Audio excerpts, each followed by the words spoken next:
Je n'aurais jamais imaginé franchir cette ligne. Pas avec lui.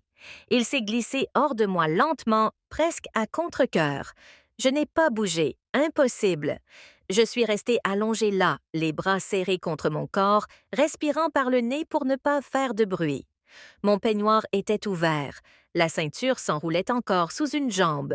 Je me suis mariée jeune, j'ai élevé 2 enfants, j'ai gardé une maison bien rangée et j'ai suivi les règles. L'amour est devenu routinier, prévisible, stable. Je n'ai pas couru après la passion. Je me suis contentée de maintenir, de sourire quand on l'attendait, d'écouter plus que de parler. Je me suis dit que la stabilité était synonyme de bonheur. Mais j'avais tort. C'est arrivé un vendredi de juin, lourd et humide. Je venais de finir d'arroser le jardin quand mon téléphone a vibré. C'était Rachel, mon meilleur ami depuis la fac. Kay, ça te dérangerait si Ethan restait avec toi ce week-end? Mon père est à l'hôpital. Je dois aller à Tallahassee. Pause. Son fils, Ethan, 17 ans, presque 18 ans. Je me souvenais de lui se cachant derrière ses jambes lorsqu'il venait lui rendre visite. Mais maintenant, il était plus grand que nous deux, la voix grave, avec une assurance tranquille qui nous incitait à y regarder à 2 fois. Bien sûr, j'ai dit oui. Il est arrivé plus tard dans la soirée, sac de sport en bandoulière. Merci de m'avoir permis de rester, Mademoiselle Garrett, s'il vous plaît, ai-je souri. Vous n'avez plus 12 ans, appelez-moi Diane. Il a souri et j'ai remarqué que son regard s'attardait un instant de trop. Je me suis forcée à ne pas le remarquer. Ce soir-là, j'ai préparé des spaghettis, apparemment toujours ses préférés. Après le dîner, nous avons regardé un film plein d'action qui l'a captivé. Je l'ai surtout observé suivre attentivement l'écran, comme s'il cherchait quelque chose. Plus tard, je lui ai apporté des serviettes supplémentaires et je l'ai trouvé assis sur la terrasse, le regard perdu dans le noir.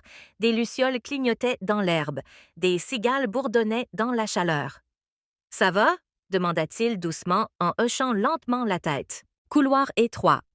Je ne bougeais pas. L'air devint soudain plus chaud, mais toujours calme.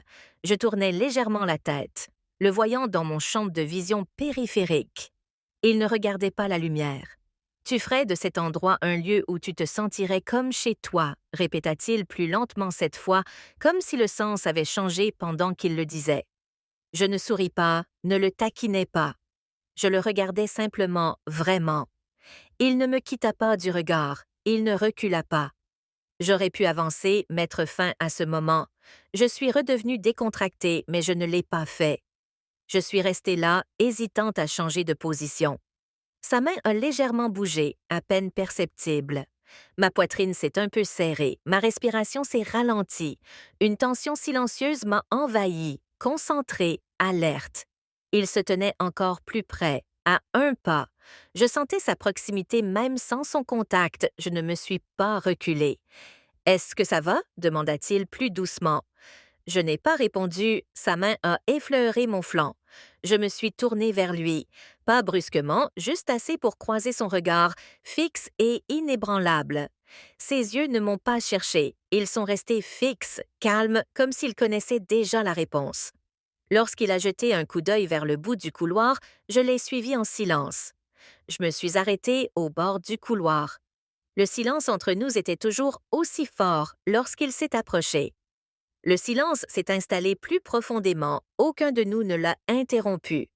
Pas de parole, juste le silence partagé entre nous, façonné par l'étroitesse des murs et le poids de ce que chacun de nous disait. Il se pencha légèrement, observant sans insister.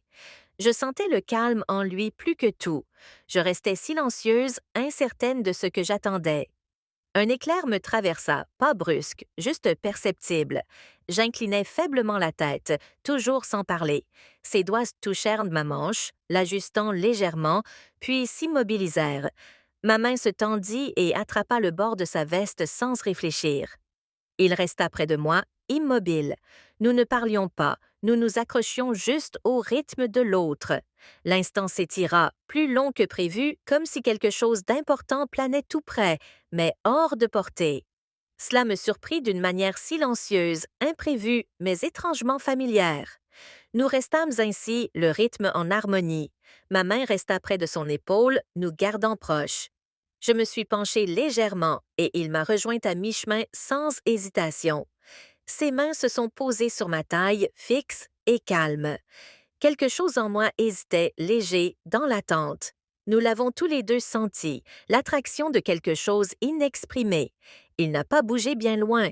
Sa présence s'est ancrée à côté de moi tandis que mes doigts se recroquevillaient à l'arrière de son col. Il a bougé avec moi, la chaleur entre nous attirant sans contrainte. J'ai oublié le couloir derrière nous. Tout ce que je savais, c'était à quel point il était proche et que peu d'autres choses comptaient. Sa veste a glissé de mes doigts et est tombée quelque part derrière. Le tissu de mon chemisier avait glissé sur mes épaules. Je n'ai rien fait pour le réparer. Je me suis juste serré plus fort contre le dos de sa chemise tandis qu'il s'arrêtait près de ma clavicule.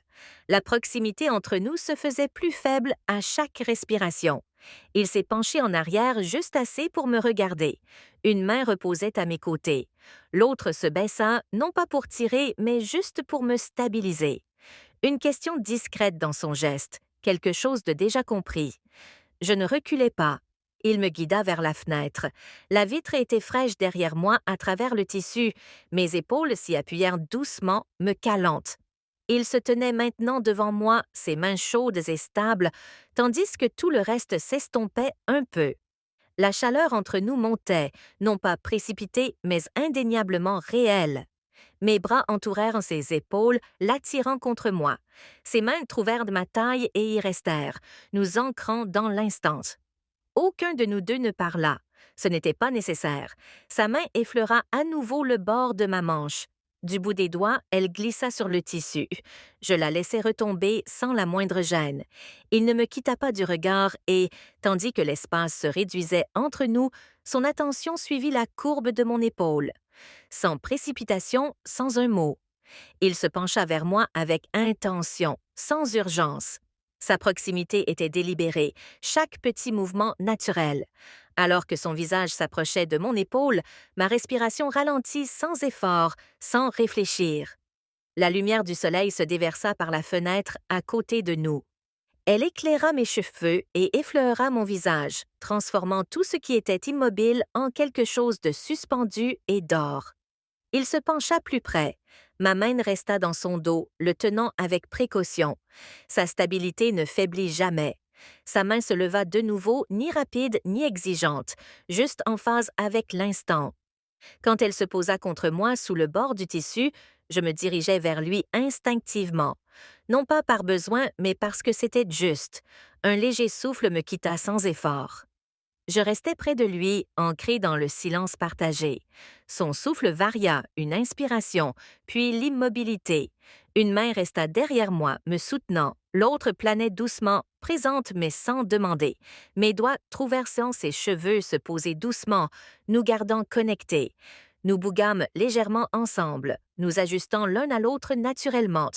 Rien de répété, juste de subtils changements s'harmonisaient sans effort. Il murmura quelque chose que je ne compris pas compris, et je ne répondis pas à voix haute. Je posai simplement ma joue près de sa tempe, restant là sans hâte. Le rebord de la fenêtre craqua légèrement sous moi tandis que nous nous installions. Ni pressé, ni hésitant, juste plein de quelque chose qui n'avait pas besoin de mots.